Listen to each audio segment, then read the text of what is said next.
جب اللہ بن اہم کے ساتھ حضرت خالد بن ولید کی لڑائی تھی اور رومیوں کا لشکر بہت بڑا تھا اور حضرت خالد بن ولید کے پاس تھوڑے لوگ تھے، لیکن ہوا ایسا کہ حضرت خالد بن ولید جس جنگ میں بھی گئے ہیں فتح کے پرچم گاڑ کے آئے، لیکن یہ پہلی جنگ تھی کہ جس میں ان کا پلہ بھاری دکھائی دے رہا تھا اور ان کے قدم اکھڑ رہے تھے۔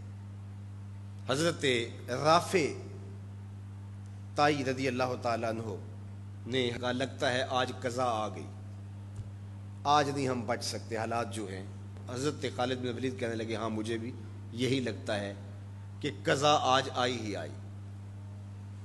ادھر حضور علیہ السلام حضرت ابو عبیدہ رضی اللہ تعالیٰ عنہ کو خواب میں ملے اور وہ اپنے گھر میں سوئے ہوئے تھے مدینہ المنورہ میں۔ کہا اللہ کا شیر مشکل میں پھنسا ہوا ہے اور تم سوئے ہوئے ہو۔ حضرت ابو عبیدہ رضی اللہ تعالیٰ عنہ رات کو ہی اٹھے، بیدار ہوئے اور اعلان کروا دیا۔ شہر میں اعلان ہونے لگا، مدینہ المنورہ میں، جلدی تیار ہو جاؤ، حضرت خالد بن ولید کی مدد کو پہنچنا ہے۔ انہیں کتنا یقین تھا کہ حضور خواب میں آئے ہیں تو حضور ہی آئے ہیں، کوئی وہم نہیں سمجھا، جلدی جلدی اعلان کروا دیے۔ مجاہد جمع ہونے لگے اور دیکھتے دیکھتے لشکر تیار ہو گیا۔ تو انہوں نے محسوس کیا کہ لشکر سے ہٹ کے کوئی سوار چل رہا ہے، تو انہیں کوئی شک گزرا کہ کوئی جاسوس نہ ہو۔ ذرا مزید اس کی جستجو کی تو وہ نقاب پوش بھی تھا، تو شک اور زیادہ بڑھ گیا۔ تو حضرت ابو عبیدہ نے کہا کہ انہیں گرفتار کر کے لاؤ، یہ جاسوس ہے، کون ہے، ہم اس کی تفتیش تو کریں۔ تو خیر انہوں نے گھیر لیا ان کو، ان کے گھوڑے کو ابو عبیدہ کے قریب لے آئے۔ تو حضرت ابو عبیدہ نے کہا تم کون ہو؟ انہوں نے تھوڑا سا قریب ہو کے کہا کہ میں خالد بن ولید کی بیوی ام تمیم ہوں۔ جب آپ نے اعلان کیا کہ خالد مشکل میں ہے تو میں پریشان ہو گئی کہ اللہ کا شیر تو کبھی مشکل میں آیا نہیں تھا، آج کیا ہوا؟ تو میں نے غور سے دیکھا کہ وہ اپنی ٹوپی گھر بھول گئے تھے، جس ٹوپی کے اندر حضور کے منہ مبارک سیے ہوئے ہیں، اور وہ جب بھی جنگ کیا کرتے تھے تو وہ ٹوپی اپنے سر پہ پہن کے کیا کرتے تھے، اللہ فتح عطا کرتا۔ تو میں ان کو ٹوپی دینے جا رہی ہوں۔ اللہ اکبر۔ جب یہ لوگ وہاں پہنچے تو سواروں کا ایک قافلہ آگے بڑھ کے خالد بن ولید کے ساتھ دشمن پر حملہ آور ہو گیا۔ ایک نقاب پوش سوار آگے بڑھتا ہے اور ہاتھ میں تلوار ہے، اور دشمن پیچھے ہٹتا چلا جاتا ہے۔ تو خالد بن ولید کو رشک آیا اس کی بہادری پہ، اور خوش بھی ہوئے، اور حالت جنگ میں اپنے گھوڑے کو ایڑ لگا کر کے اس سوار کے قریب ہوئے اور کہا نقاب پوش جوان تم کون ہو، اتنی بہادری سے لڑ رہے ہو؟ تو اس نے ہلکا سا نقاب الٹ کے کہا پہچانو تمہاری بیوی ام تمیم ہو، اور تمہیں وہ ٹوپی دینے آئی ہوں جس کے اندر حضور کے بال سیے ہوئے ہیں۔ تو حضرت خالد بن ولید کو انہوں نے ٹوپی عطا کی اور انہوں نے سر پہ رکھی، اللہ نے اسی دن مسلمانوں کو فتح عطا کر۔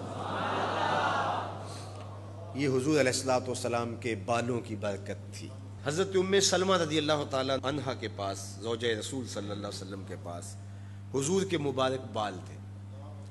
حضرت عثمان بن عبداللہ رضی اللہ تعالیٰ عنہ کہتے ہیں کہ مدینے میں اگر کسی کو نظر لگ جاتی یا کوئی بیمار پڑ جاتا تو وہ ام سلمہ سلام اللہ علیہا کے پاس آ جاتے، تو وہ پھر ڈبیا سے بال نکالتی اور پانی کے گلاس میں ان بالوں کو جنبش دیتی، اور ان بالوں کی برکت سے وہ پانی جب بیمار پیتا اللہ اس کو شفا عطا کرتا۔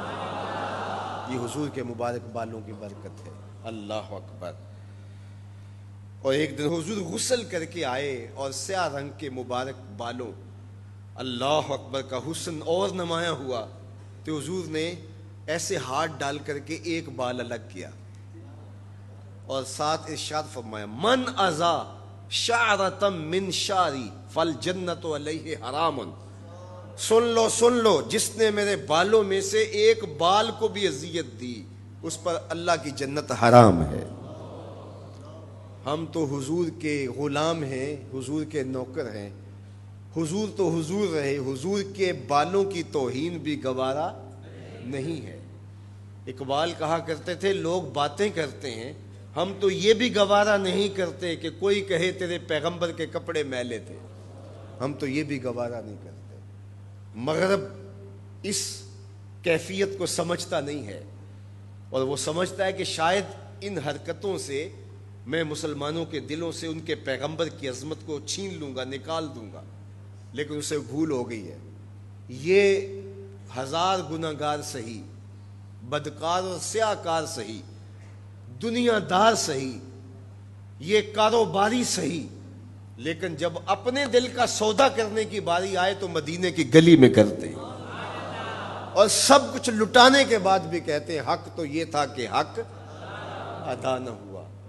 ہماری جانیں، ہمارے ماں باپ، ہماری نسلیں، ہماری زندگی کا ایک ایک گوشہ حضور کے نام پہ قربان۔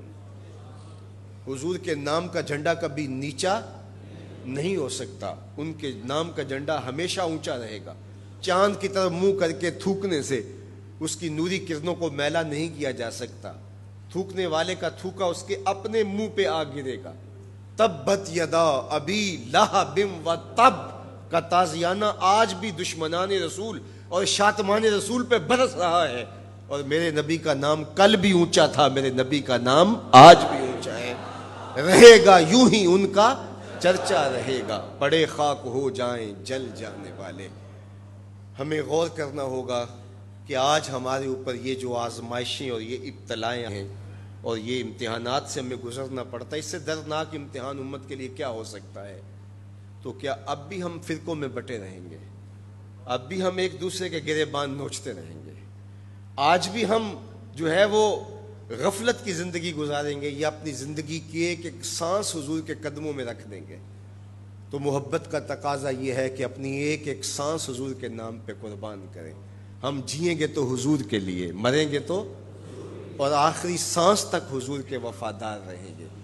اور یہ ہماری زبان سے نہیں، ہمارے قلب سے، ہماری روحوں سے ہمارا عہد ہے، ہمارا ارادہ ہے۔ حضور ہمارے ماں باپ آپ پہ قربان، ہماری نسلیں آپ پہ قربان۔